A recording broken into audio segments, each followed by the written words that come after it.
So this is Mr. Lang. What do you do for the school?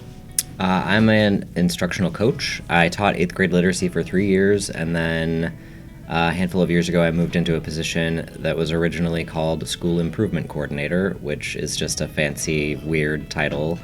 But basically, I am supposed to work with teachers on kind of whatever they need help with, instruction or doing different lessons or incorporating technology or things like that. And then I obviously also run KVMS with you guys.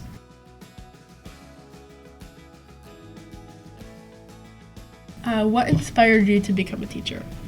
I switched my major in college like 5 times, and I went from a lot of different things. Ultimately, it's interesting because I don't think that I actually really got inspired to be a teacher until I was already in school to be a teacher.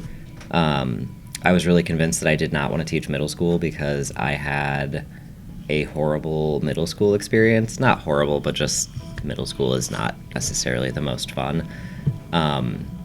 And then I student taught at Franklin Middle School, and I just loved the kids, and I loved working with them, and it was just really fun. And so I thought, ultimately, I really kind of want to make it so that middle school is not a bad experience for people. So hopefully they can have a better middle school experience than I did.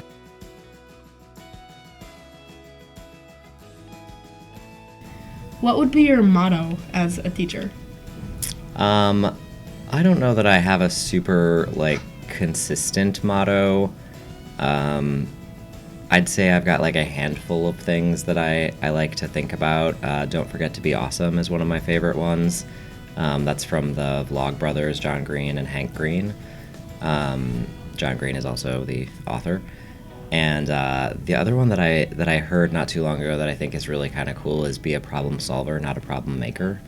And I think that is something that I try to kind of take on, and I try to help instead of causing more issues, I guess.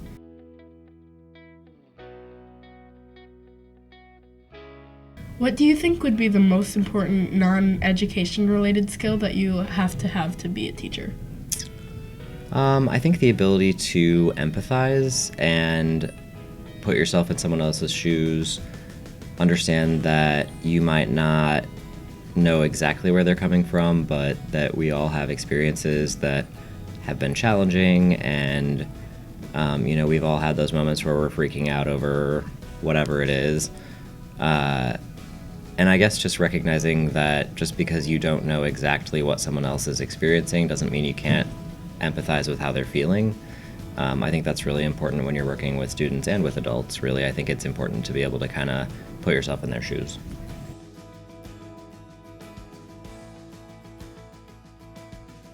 What is one goal you have for this school year? This school year, my position has kind of changed officially this year. So there's one of me in each building in the district. There's someone in this position, and our position has really kind of changed over time, and they're really focusing on having us coaching teachers and kind of working with them to not necessarily be better, but just to we're supposed to work with them on whatever it is that they feel like they really need to work on or that they want help on. And I think that's kind of my goal this year, is to really make sure that I get into more classrooms and get to work with more teachers, because it's been kind of a struggle to do that, just because there was a lot of other stuff on my plate that has now been removed. So I've been trying to get in to do observations with teachers, so a bunch of you have seen me in your classes. And then the kind of next step is then to talk with those teachers and figure out what it is that they want to get better at.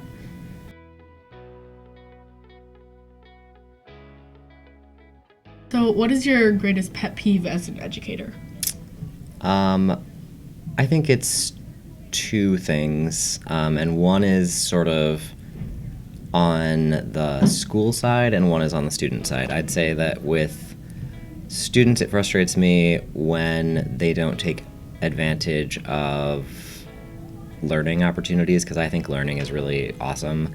I love to learn about new things, and I think it's kind of mind-blowing how much there is to learn. Like, there's no way that you could ever learn everything. And so it frustrates me when students don't, kind of like soak up that knowledge. But on the other hand, it frustrates me that school in general hasn't necessarily done a great job keeping up with the times and staying relevant and interesting to people your age. I think that we are trying to do a better job at that, but I think it's just it's difficult to engage some kids who know that right now you could like look up anything you wanted to know on your phone.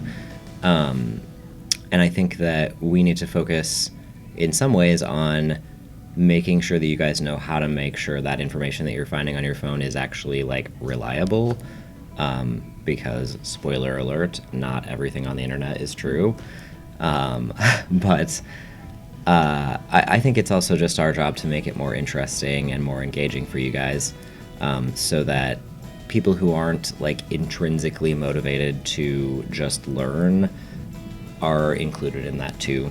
But I wish that some students would like try a little harder to be interested, even if it's not like their favorite thing.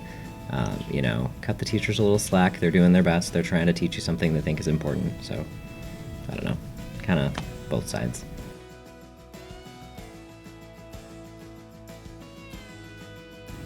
What do you like most about teaching?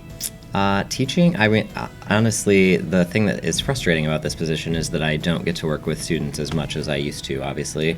And that's kind of my jam. I like working with kids. I like working with middle school age kids specifically, because I feel like this is a time in your life where you're kind of figuring out who you are and who you want to be. And I always told my classes, like, you're right at that moment where you're deciding which path to go down. Are you going to go down the path of being a jerk, or are you going to go down the path of not being a jerk? And like, there are only two paths. When it comes to being a jerk, kind of.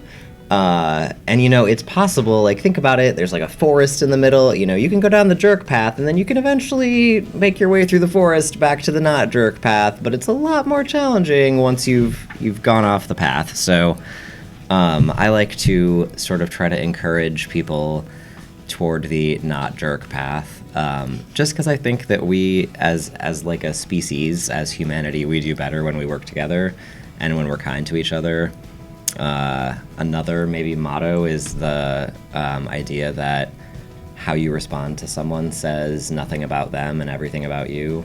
If somebody is really unpleasant to you, that's crappy, but like, you still have the ability to respond in a way that is positive, or just not respond, which is sometimes the best option. So I don't know. I like working with kids and trying to like help them be happy and well-adjusted and cool people, not jerks.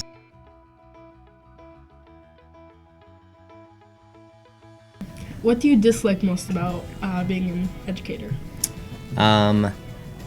Probably just the politics of it. This is all like probably more than any student wants to know, but any teacher will know, we are kind of governed by all of these laws and regulations and, different things that basically tell us what we have to teach in some ways. And we have a lot of flexibility, especially here, with how we teach that. But Iowa's adopted the Iowa Core State Standards, and we have to like try to teach to those, not to those, but we have to try to cover all that content.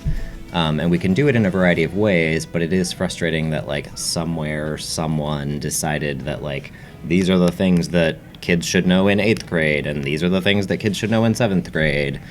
And, sometimes you look at that list and wonder where some of it came from. Like, one of the 8th grade standards for literacy is that you guys know how to, I think it's like, describe the function of gerunds. And, like, I didn't even know what a gerund was until I was a teacher. So, like, I made it out okay without knowing what a gerund was in middle school. And so I look at that and I'm like, who decided that in 8th grade you should be like, I know what a gerund is? So that's kind of that's probably my least favorite thing about teaching, is that like someone else somewhere made all these decisions about what it is that we should be teaching you guys, and we have to kind of just go with it.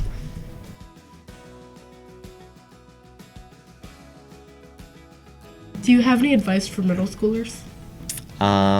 Be kind to each other. It can be a rough time for everyone, even the people who seem like it's going fabulous and they get up every day and you like look at them and think that they just walked out of a sparkle swan bath.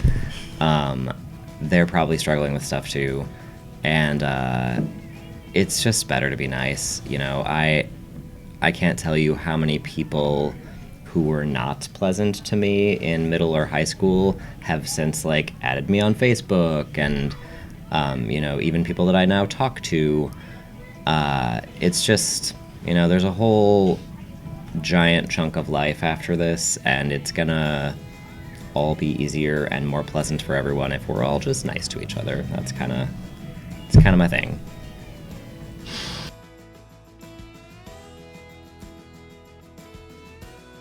Do you have any advice for middle schoolers going into high school? Try hard. I didn't get like bad grades in high school, but I didn't get great grades, and now, why is it so loud out there? I'd say try hard. I didn't get spectacular grades in high school. I didn't get like bad grades, but I didn't necessarily try very hard. School was pretty easy for me. But that means I could have gotten way better grades in high school, especially now having been into college and gotten like straight A's in a lot of my classes.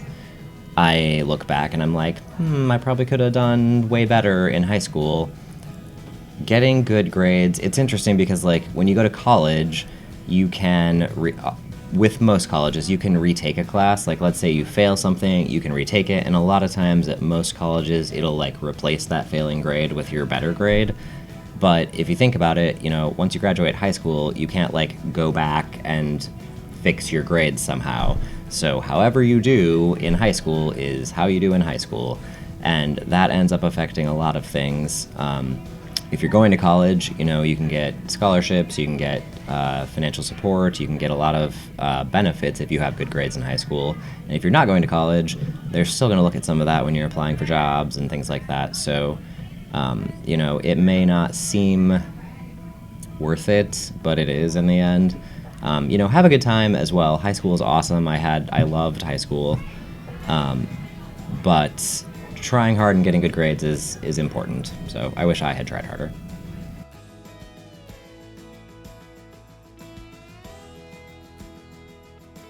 So this question is a suggested question from a anonymous KVMS crew member. What is your favorite color in the alphabet on a scale from 1 to 10? 7.